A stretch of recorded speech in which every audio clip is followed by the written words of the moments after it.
आस आगे से चलता बेटा, है ना? एनोडीकरण भी हो गया था और भाप के साथ हमने अभिक्रिया करवा दी थी, है ना? भाप के साथ हो गई थी बेटा।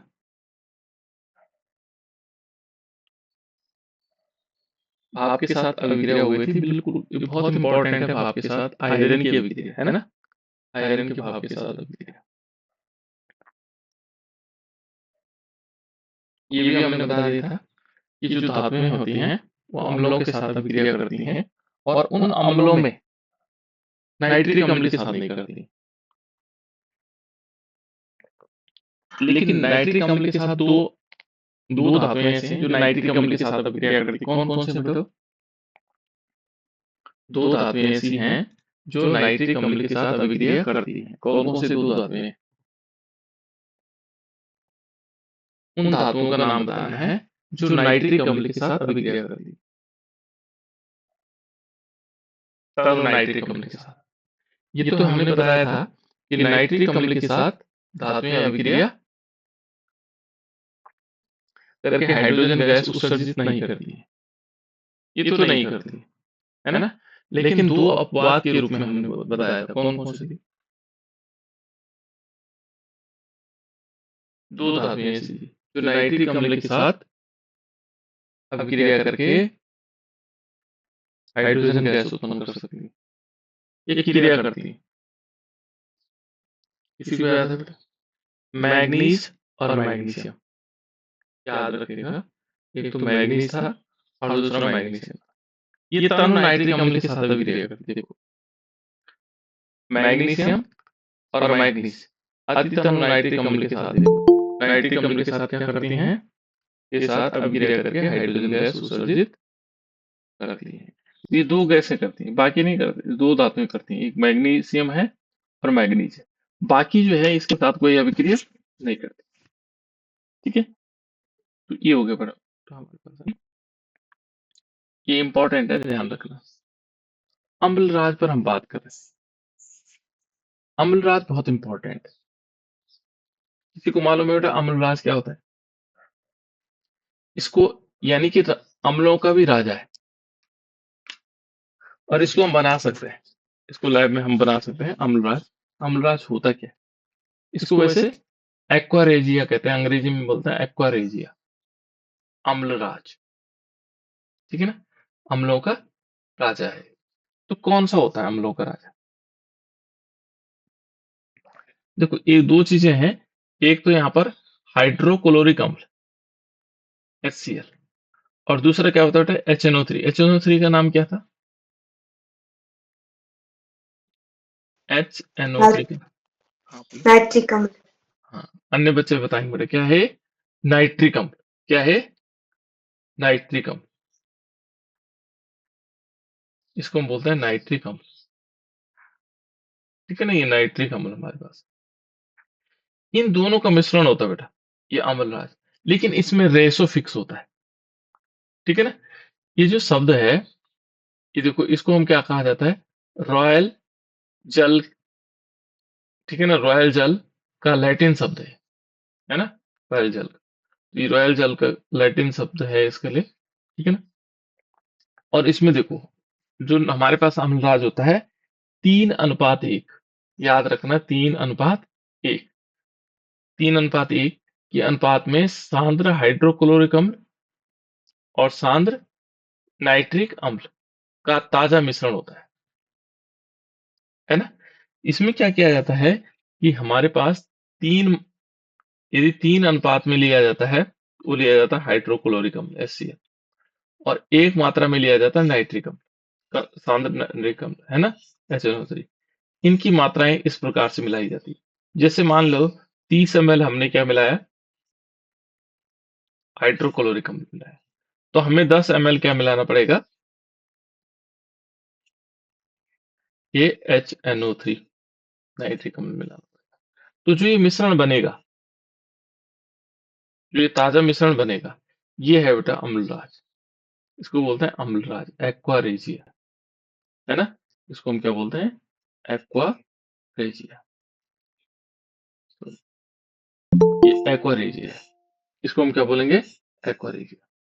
यहाँ पर क्या मात्रा बताई मैंने? यहाँ पर दो मात्राएं हैं। एक तो हमारे पास क्या है, 30 ml हमारे पास हाइड्रोक्लोरिक अम्ल है, और 10 ml हमारे पास क्या होगा, नाइट्रिक अम्ल।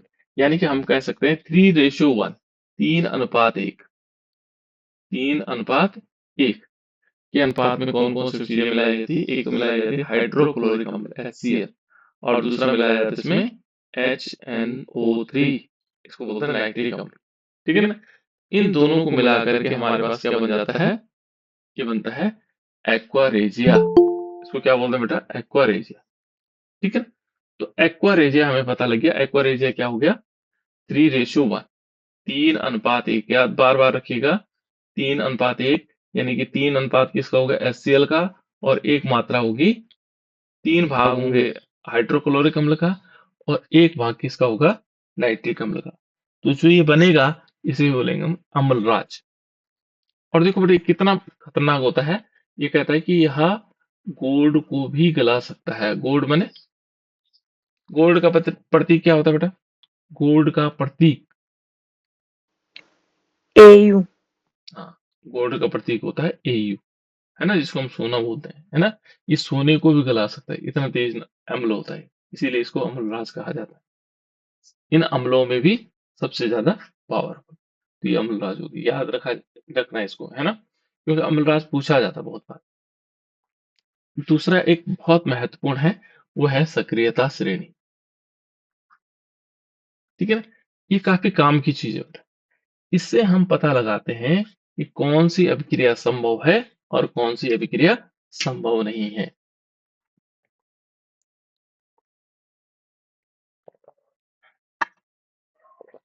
देखो बेटा, हमने एक बार प्रयोगशाला में अपनी लैब में क्या किया था, आप लोगों को याद होगा। जिंक के साथ हमने हाइड्रोक्लोरिक अम्ल की रिएक्शन करवाई थी, और इसमें क्या बना था? क्या बना था बेटा? बताओ क्या बना था? जब हम हाइड्रोक्लोरिक अम्ल के साथ रिएक्शन करवाएंगे तो क्या बनेगा? Zinc chloride. और H2। H2 हाइड्रोजन गैस बनी थी, है ना। लेकिन हमने क्या किया? कॉपर लिया। कॉपर का प्रतीक क्या होता है? Cu। हाँ, Cu। और इस पर हमने फिर किसकी रिएक्शन करवाई थी? हाँ, किसकी रिएक्शन करवाई थी बेटा? मैं काम लो करवा मुझे। ये साक्षी बेटा, चाय नहीं दे दो। साक्षी बेटा माइक ऑफ रखो। ठीक है ना? कॉपर है। कॉपर हमने हाइड्रोक्लोरिक रिएक्शन करवाई थी, हाइड्रोक्लोरिक अम्ल की रिएक्शन करवाई थी, क्या बनाया?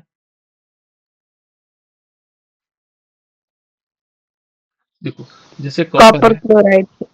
बनेगा। कॉपर पर नो हमने, सर। हाँ, यहाँ पर रिएक्शन नहीं हुई थी। यहाँ रिएक्शन नहीं हुई थी बेटा, नो रिएक्शन। ठीक है ना? ये ध्यान रखना। कॉपर पर हमने HCl की रिएक्शन करवाई थी, लेकिन हुआ नहीं कुछ। हमने कहा ये रिएक्शन हो ही नहीं। तो ये क्यों नहीं हुआ होगा? देखो, जिंक के साथ हाइड्रोक्लोरिक अम्ल की रिएक्शन हुई, जिंक क्लोराइड बना, हाइड्रोजन गैस निकली, लेकिन कॉपर के साथ ये रिएक्शन नहीं हुई। तो जबकि दोनों धातु हैं, ये भी धातु है, धातु, क्यों नहीं हुआ होगा? तो इसके लिए हमें सक्रियता श्रेणी इसमें मदद करती है। अब सक्रियता श्रेणी क्या होती है, इसको जान लेते हैं, है ना। ये बताती है कि कौन किसके साथ रिएक्शन करेगा, कौन नहीं करेगा, क्यों नहीं करेगा, है ना। तो यहाँ पर देखो, ये कहता है कि सक्रियता श्रेणी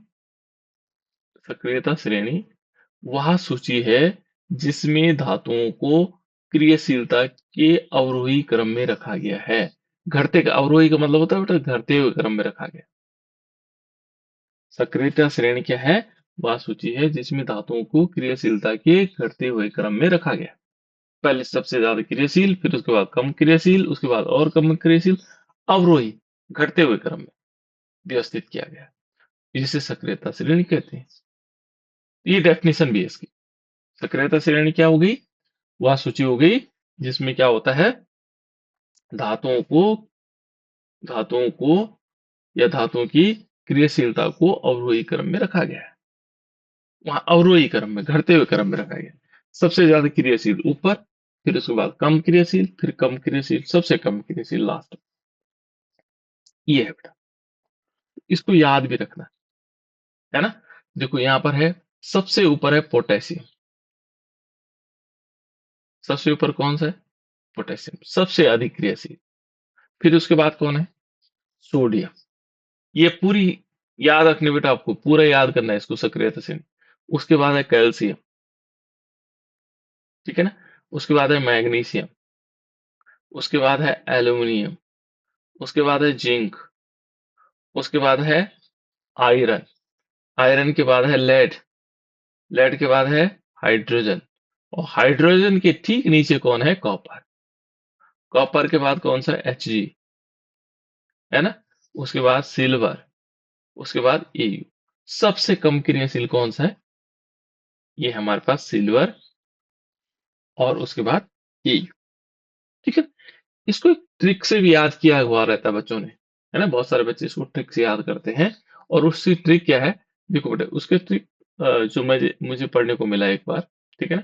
देखो जैसे के को हमने क्या किया, इसको देखो, यहाँ पर उन्होंने क्या किया रहता है याद, के को केदारनाथ कहते हैं। ये देखो, केदारनाथ का माली आलू जरा, है ना, जरा फीके पकाता है। देखो कितना आसान है ना। केदारनाथ का माली आलू जरा फीके पकाता है ना। इस टाइप से उन्होंने लिखा हुआ था। और उसके बाद कॉपर, Hg, Ag और Au, है ना। तो इसको भी याद कर सकते हो आप लोग। तो देखो के से हमारे पास देखो ये के है, पोटेशियम, केदारनाथ, के को ले लिया उन्होंने पोटेशियम। नाथ, नाथ जो लिखा वो Na लिखा, Na के लिए लिखा हुआ, है ना, यानी कि सोडियम। और उसके बाद का Ca, है ना, कैल्शियम, Mg, है ना, केदारनाथ का माली, माली को ले लिया Mg, आलू Al, है ना, जरा, जरा को उन्होंने जिंक ले लिया, है ना, फीके Fe, है ना, पकाता है। इस प्रकार से हम अलग ट्रिक बना सकते हैं, जरूरी नहीं कि आप ये ट्रिक लगा सकते हो। तो आपको याद रखना है, पूरी सक्रियता सिलेंडर को याद रखना है। तो सबसे ज्यादा सक्रियशील कौन है, क्रियाशील कौन है? वो पोटेशियम।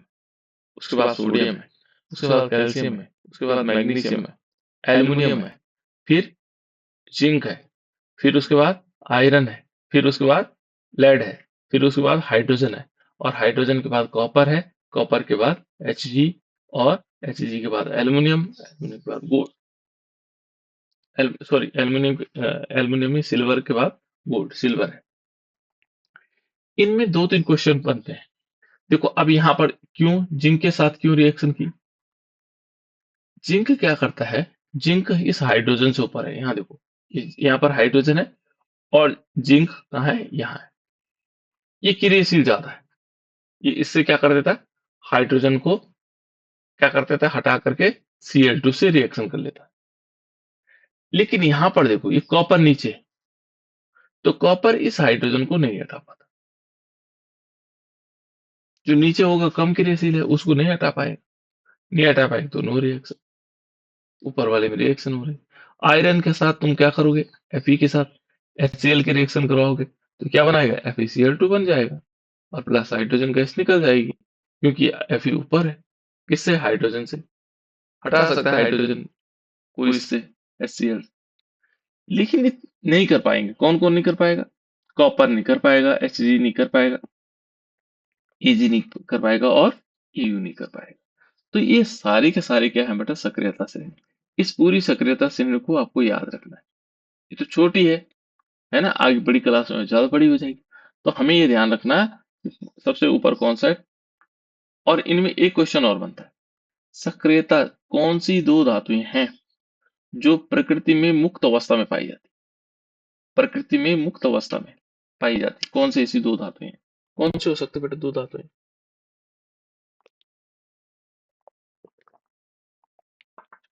देखो, आप एग्जाम्पल ऐसे भी ले सकते हैं। आपके स्कूल में कौन सा बच्चा अलग थलग रहता है, जो किसी से, जो बिल्कुल अलग, कोई किसी के साथ वो अकेले मिलता है हमेशा? कौन मिलता है अकेला तुम्हारे स्कूल में? पुष्पेन। हाँ, पुष्पेन मिलता है। गुड, है ना? क्यों मिलता है पुष्पेन अलग? क्योंकि किसी से दोस्ती नहीं करता होगा, ठीक है ना? इसका मतलब क्या होगा कि जो जो किसी के साथ कोई क्रिया नहीं करता है, वो धातुएं अलग थलग मिलेंगी। तो कम क्रियाशील कौन है इन धातुओं को, उसी से लगाते हैं आइडिया। कौन है? अलग थलग कौन धातुएं मिलेंगी जो किसी से क्रिया नहीं करेंगी? तो दो दो धातुएं हैं बेटा। कौन कौन से? कौन कौन से हो सकते हैं?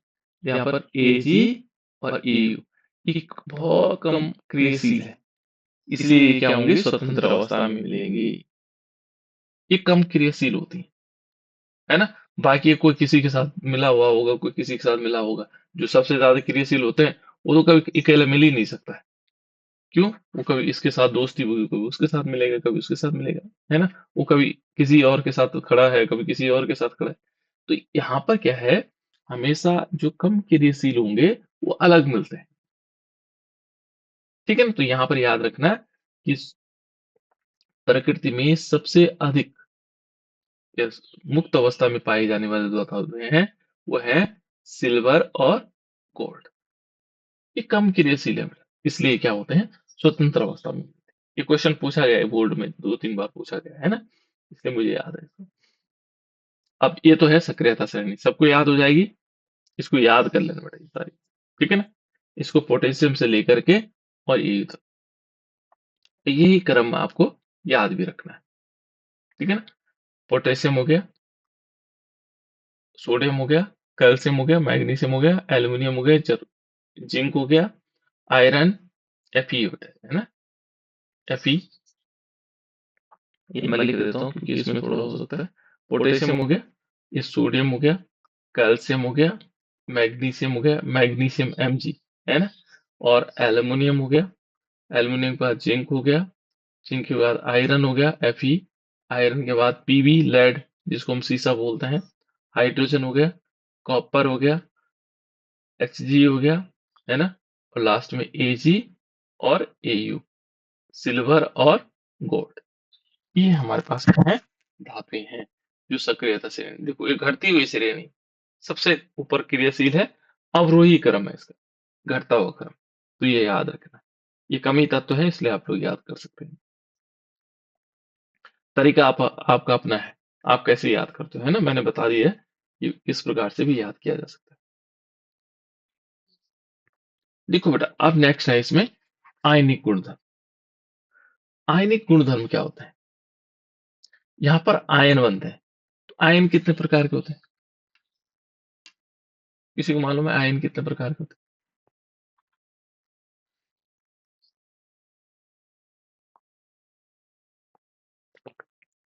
कोई बच्चा बता दो बेटा, आयन कितने प्रकार के होते हैं? 2 प्रकार के, ठीक है? एक होता है धनायन, जिसपे धनायन लगता है। एक होता है ऋणायन। दो ही आयन होते हैं, एक धनायन, एक ऋणायन। एक जिस पर धन आयन लगता हो और एक ऋणायन, ठीक है? तो आयनिक यौगिकों के गुणधर्म ध्यान रखना। धनायन कब बनता है? धन आयन कब बनता है बेटा? सोडियम से सोडियम धनायन कब बनेगा? कब बनेगा? जब वो एक इलेक्ट्रॉन त्यागेगा। धनायन कब बनता है? जब इलेक्ट्रॉन त्यागता है, ठीक है? इसको बोलते हैं हम उपचयन। क्या बोलते हैं इसको? उपचयन। इलेक्ट्रॉन त्यागना अभिक्रिया क्या कहलाती है? उपचयन। और यदि इलेक्ट्रॉन लेता है, जैसे क्लोरीन है, इसने एक इलेक्ट्रॉन लिया, तो ये ऋणायन बना देगा। जो त्यागेगा वो धनायन बनाएगा, जो लेगा वो ऋणायन बनाएगा। इसको बोलते हैं अपचयन। एक परिभाषा और जुड़ गई, है ना? तो यहाँ पर क्या है, आयनिक यौगिकों के गुणधर्म। जो ये यौगिक होते हैं, इनके हमें गुणधर्म देखने हैं। जैसे धनायन है, ऋणायन है, इनके गुणधर्म क्या है, इनके यौगिक जो बने होते हैं। तो देखो बेटा, धन एवं ऋण आयनों के बीच मजबूत आकर्षण बल के कारण आयनिक यौगिक ठोस और थोड़े कठोर होते हैं। देखो बेटा, दो एक हमारे पास देख लीजिए। NaCl जानते हैं आप लोग? NaCl को पहचानते होंगे। क्या होता है बेटा NaCl? नमक का सूत्र। हाँ, नमक का सूत्र है ना। इसको हम बोलते हैं साधारण, साधारण, वेरी गुड, साधारण नमक। ये खाने वाला नमक है ना। इसको हम क्या कहते हैं? NaCl हो गया साधारण नमक, जिसे हम खाते हैं, है ना। और भी होते हैं, और रसायन विज्ञान की भाषा में इसे बोलते हैं लवण। क्या बोलते हैं? लवण। और अंग्रेजी में बोलते हैं इसको साल्ट। ये साल्ट है ना। ये साधारण लवण है। कैसा है? साधारण। और भी लवण होते हैं, उनको हम खाते नहीं है। जैसे हमारे पास CaCl2 हो सकते हैं, है ना, MgCl2 हो सकते हैं। बहुत सारे लवण होते हैं, पर इनको हम खाते नहीं। हम खाते केवल साधारण लवण को। ठीक है ना? इसका नाम क्या है NaCl का? इसका नाम बताओ बेटा। Sodium chloride. बिल्कुल सिंपल। Na को बोलते हैं हम सोडियम। Na को क्या बोलते हैं? सोडियम। और Cl को बोलते हैं क्लोराइड। तो सोडियम क्लोराइड हो गया हमारे पास, है ना। ठीक है ना, सोडियम क्लोराइड। ये देखो, ये दो चीजों से यहाँ पर कह रहा है कि धन एवं ऋण आयनों के बीच क्या होता है? मजबूत आकर्षण बल के कारण आयनिक जो यौगिक होते हैं वो कैसे होते हैं? ठोस होते हैं और कठोर। जिनमें क्या होगा? धनायन। मान लीजिए देखो, ये इसको तोड़ते हैं। यहाँ पर धनायन क्या होगा बेटा? यहाँ पर ये धन प्लस आयन है और Cl माइनस आयन। इन दोनों ने, एक धनायन था एक ऋणायन था, इन्होंने आपस में बॉन्डिंग की। बॉन्डिंग कैसे की? इसको बोलते हैं वैद्युत आकर्षण बल। देखो, धनायन और ऋणायन क्या करते हैं? आपस में एक बंध बनाते हैं, जिसको बोलते हैं वैद्युत आकर्षण बल। ठीक है ना, ऐसे बॉन्ड बनाते हैं। और वो बॉन्ड क्या होता है? जब बनता है तो ये ऐसा बन जाएगा, ये धनायन और ऋणायन कैंसिल हो जाएंगे, एक दूसरे के चार्ज को उदासीन कर देगा, और ये NaCl बन जाएगा। तो ये जो बॉन्ड है, ये बहुत कैसा है? मजबूत वाला बॉन्ड है। मजबूत आकर्षण बल, इनके बीच मजबूत आकर्षण बल होता है। ये देखो, ये कौन सा आकर्षण बल है? मजबूत वाला आकर्षण बल। तो मजबूत आकर्षण बल के कारण क्या हुआ? ये क्या हुए? एक तो है ठोस, ये ठोस हो जाते हैं। और दूसरा क्या होता है? कठोर हो जाते हैं। किसके कारण हुआ? इस बल के कारण, जो मजबूत आकर्षण बल है, उसके कारण ये कैसे हुए? ठोस हुए, और साथ साथ में कठोर भी हो गए। एक तो ठोस हो गए, और दूसरा कैसे हो गए? कठोर हो गए। तो हम समझ सकते हैं कि ठोस भी है और कठोर भी। ठीक हो गया। ये पहला पॉइंट हो गया। इनके बीच क्या होगा? धनायन ऋणायनों के बीच मजबूत आकर्षण बल होता है, जिसके कारण आयनिक यौगिक क्या होते हैं? ठोस होते हैं और कठोर होते हैं। पहला पॉइंट। दूसरा पॉइंट क्या होता है? ये यौगिक सामान्यतः भंगुर होते हैं। भंगुर का मतलब, आप लोगों ने देखा होगा कि आपके हाथ में कोई चीज है, और वो अचानक गिर जाए, और उसके टुकड़े टुकड़े हो जाए, छोटे छोटे टुकड़े हो जाए, टूट जाए, है ना। तो उससे कहा जाता है भंगुर। ठीक है ना। ये यौगिक सामान्यतः भंगुर होते हैं, मैंने आराम से चढ़क जाना। जैसे आपके हाथ में दराती है ना, और दराती नीचे गिर करके दो टुकड़ों में टूट जाए, तो समझ लेना कि वो भंगुर हो गई। कैसे हो गई? भंगुर हो गई, है ना। तथा ये कह सकते हैं, तथा दाब डालने पर टुकड़ों में टूट जाती है, और यदि हम दबाव डालेंगे तो टुकड़ों में भी टूट जाएगी। वो कहलाता है उसका भंगुर वाला गुण। ये भंगुर गुण है ना, अचानक टूट जाना, टूट बारी बारी टूटो। तो ये क्या होते हैं? आयनिक यौगिक भंगुर होते हैं। तीसरा देखो, जो आयनिक यौगिक होते हैं का गलनांक और क्वथनांक बहुत अधिक होता है। इनका गलनांक और क्वथनांक क्या होता है? बहुत अधिक माना जाता है। किसका होता है बेटा? जो आयनिक यौगिक होते हैं, उनका गलनांक और क्वथनांक। मैंने बताया था गलनांक क्या होता है? मेल्टिंग पॉइंट जिसको हम बोलते हैं। क्या होता है? गलनांक, है ना। और क्वथनांक, जिस ताप पर क्या होगा? जिस ताप पर कोई पदार्थ क्या होता है? उबलने लग जाता है, तो उसको क्वथनांक कहते हैं। जिस पे गलने लग जाए वो गलनांक कहलाता है ना। इनका गलनांक और क्वथनांक क्या होता है? अधिक होता है। कैसे होता है? अधिक होता है। ठीक है। देखो, जल में क्या होता है? घुलनशील। जितने आयनिक यौगिक हैं वो किसमें? जल में घुल जाते हैं। पानी में घोलोगे घुल जाएंगे, NaCl को पानी में घोलते हैं, घुल जाता है। क्या है बेटा NaCl का नाम क्या था? क्या था NaCl का नाम? नमक। हाँ, नमक। इसका नाम क्या है? नाम? नमक तो थी। Sodium chloride. Sodium chloride. हाँ, वेरी गुड। सोडियम और क्लोराइड, है ना? ये सोडियम होगा, एक सोडियम होगा और एक क्लोराइड होगा, है ना? Sodium chloride. तो सोडियम क्लोराइड क्या होता है? जल में घुल जाता है। देखो, जल में घुलनशील होता है ना? तथा केरोसिन और पेट्रोल आदि जैसे विलायकों में अम्लीय रहता है। ठीक है ना? यदि केरोसिन में नमक को क्या करोगे? मिट्टी के तेल में डालोगे तो नहीं घुलेगा। NaCl को हम क्या करेंगे? केरोसिन ऑयल में डालेंगे तो नहीं घुलेगा।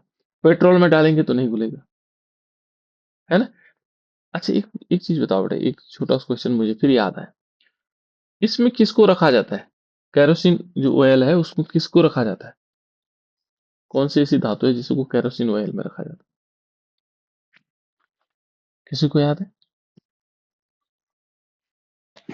मरकरी। मरकरी को नहीं, किसी और को। सोडियम। हाँ, बिल्कुल बिल्कुल, सोडियम को। सोडियम बहुत क्रियाशील होता है बेटा, और सोडियम को हम क्या करते हैं? केरोसिन ऑयल में रखते हैं। सोडियम और ज्यादा से ज्यादा पोटेशियम। ठीक है ना? मरकरी को नहीं। मरकरी तो कमरे के ताप पर क्या होता है? द्रव अवस्था में रहता है। वो द्रव की तरह रहता है, जबकि धातु है द्रव की अवस्था। धातु हम बोलते हैं जैसे लोहा हो गया, ये होते हैं ना। लेकिन मरकरी क्या होता है? वो द्रव रहता है, जैसे पानी रहता है वैसे बह सकता है इधर उधर, है ना? वो द्रव अवस्था में रहता है। लेकिन केरोसिन ऑयल में हम रखते हैं, जो केरोसिन ऑयल है वो रखा जाता है सोडियम को या पोटेशियम को, क्योंकि क्रियाशील बहुत अधिक है, जो वायु से भी क्रिया करती है। इसलिए हम क्या करते हैं? इसको किस में रखते हैं? सोडियम में, पोटेशियम। ठीक है, राइट। उसके आगे देखो बेटा, आयनिक यौगिक। जो हमारे पास क्या होते हैं? आयनिक यौगिक होते हैं। आयनिक यौगिकों का जो जलीय विलयन होता है वो विद्युत का सुचालक होता है। जैसे माना हमने आयनिक यौगिक लिया। आयनिक यौगिक क्या होते हैं? जैसे जो आयन बना लेते हैं। आयनिक यौगिक क्या होते हैं? जो आयन बनाते हैं। किसमें? जल में घोलने पर आयन बना देंगे। तो जैसे हमने पानी में नमक घोला, NaCl। वैसे यदि हम शुद्ध पानी में बिजली प्रवाहित करेंगे तो एक जगह से दूसरी जगह नहीं जाएगी। यदि हम शुद्ध पानी लेते हैं, इसमें कोई मिनरल ना हो, तो यहाँ से यहाँ नहीं जाएगी बिजली, है ना? विद्युत धारा। लेकिन जैसे हम क्या करते हैं? ये आयन मिलाते हैं, आयनिक यौगिक मिलाते हैं, तो वो आसानी से विद्युत धारा प्रभावित होती है ना? तो देखो, ये क्या कहा जाता है कि जो आयनिक यौगिक का जो जलीय विलयन होगा वो विद्युत का क्या होगा? सुचालक होगा। उसमें बिजली चलेगी इधर उधर। ठीक है ना? शुद्ध जल में नहीं होता। तो इस प्रकार से कुछ गुण थे बेटे, गुणधर्म थे इसके आयनिक यौगिकों के। ये पूछे जा सकते हैं आप लोगों से, है ना, कि आयनिक यौगिक क्या हो सकते हैं। ठीक। अब और आगे चलते हैं इसमें। खनिज क्या होते होंगे बेटा? खनिज सुना होगा तुमने। खनिज, इसकी परिभाषा क्या होती होगी खनिज की?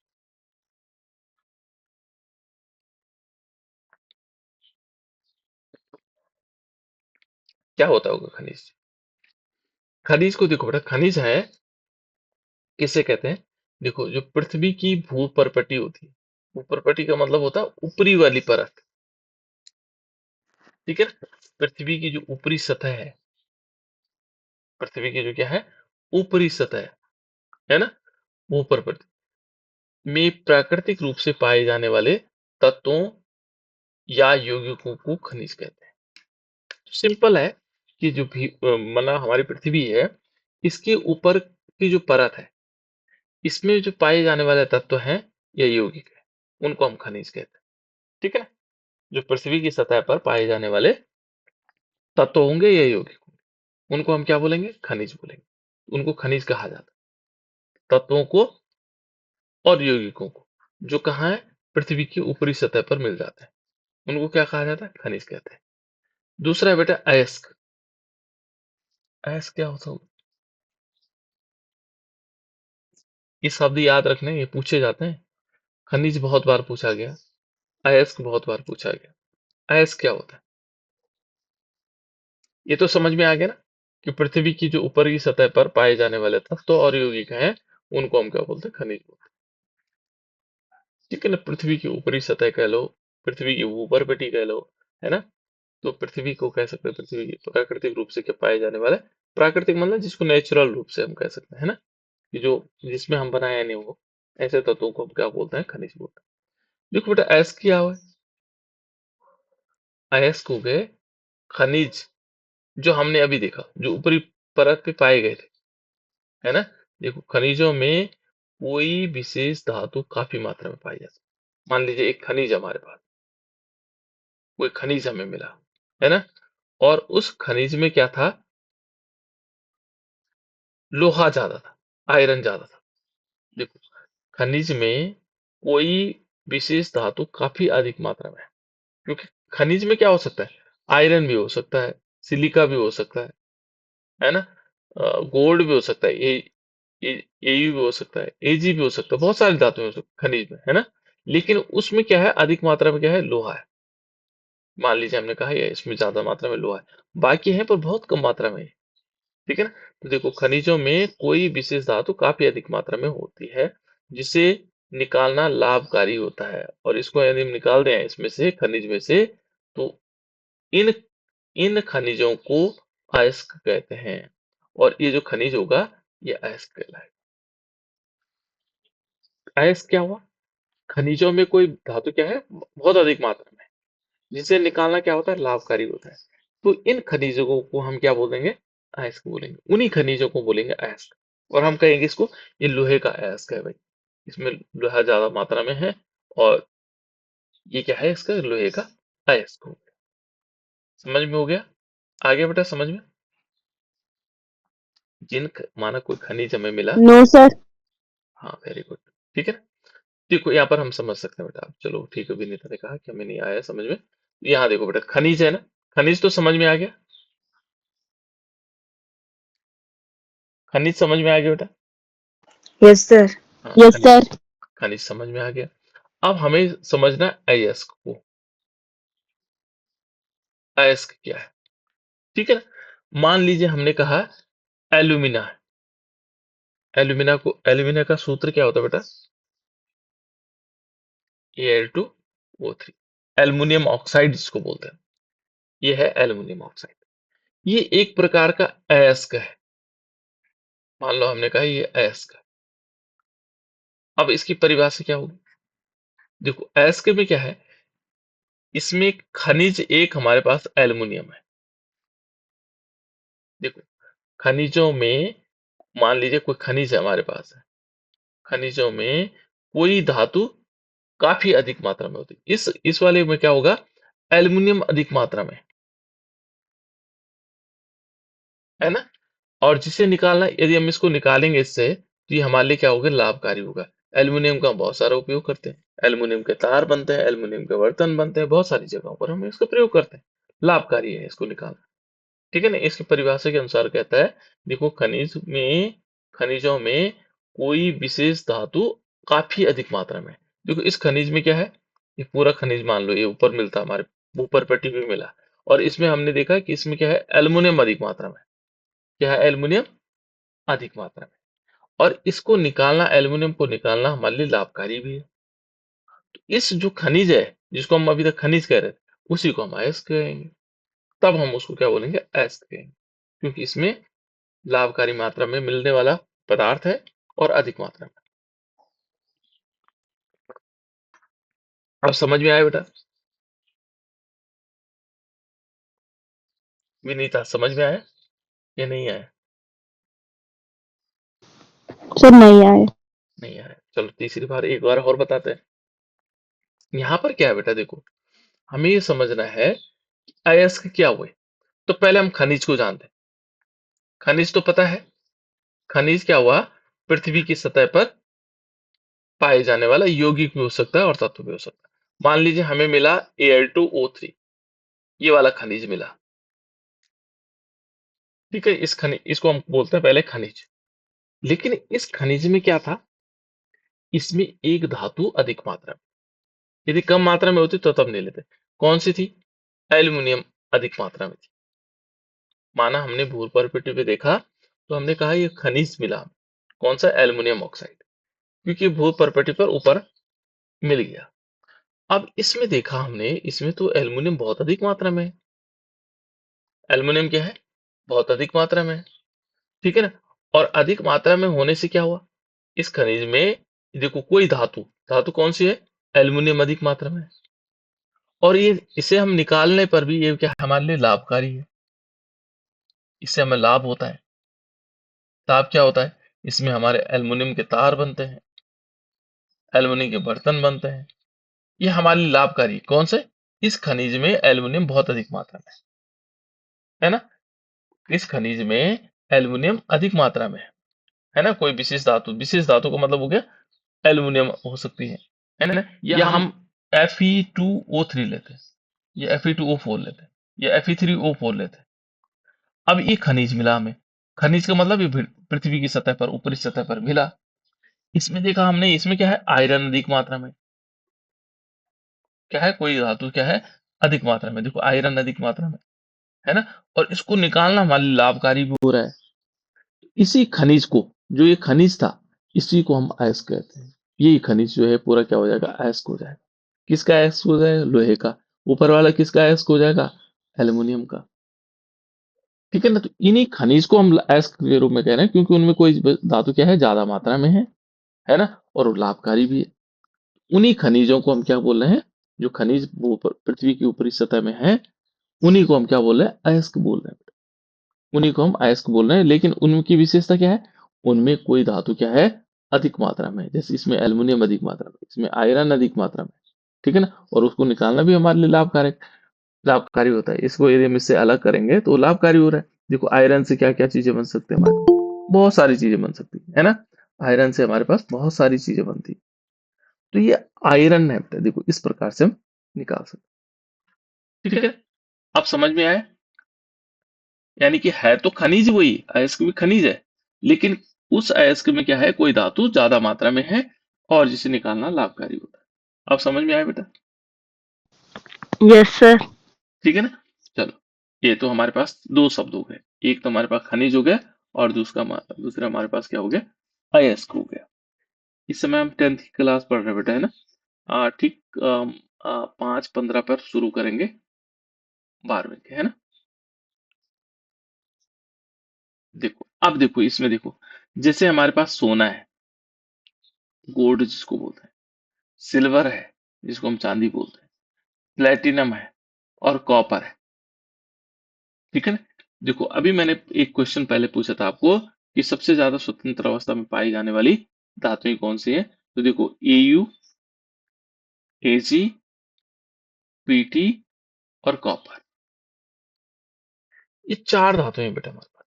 Au, Ag, Pt और कॉपर, ये चारों स्वतंत्र अवस्था में पाए जाते हैं। और उसका कारण है क्योंकि ये सबसे कम क्रियाशील हैं, बहुत कम क्रियाशील है, इसलिए ये चारों क्या होती हैं, स्वतंत्र अवस्था में पाई जाती है। तो चारों को याद रखेंगे आप लोग, कौन कौन रखेंगे, Au, एक तो Au होगा, दूसरा Ag होगा, Pt होगा और Cu होगा। ये चारों याद रखना। ये चारों स्वतंत्र अवस्था में, सबसे ज्यादा Au होता है, फिर Ag होता है, फिर प्लेटिनम होता है, फिर कॉपर होता है। ये चारों प्रकृति में स्वतंत्र अवस्था में पाए जाते हैं, और उसका रीजन क्या है, ये कम क्रियाशील होती है। खनिज हो गया, अयस्क हो गया।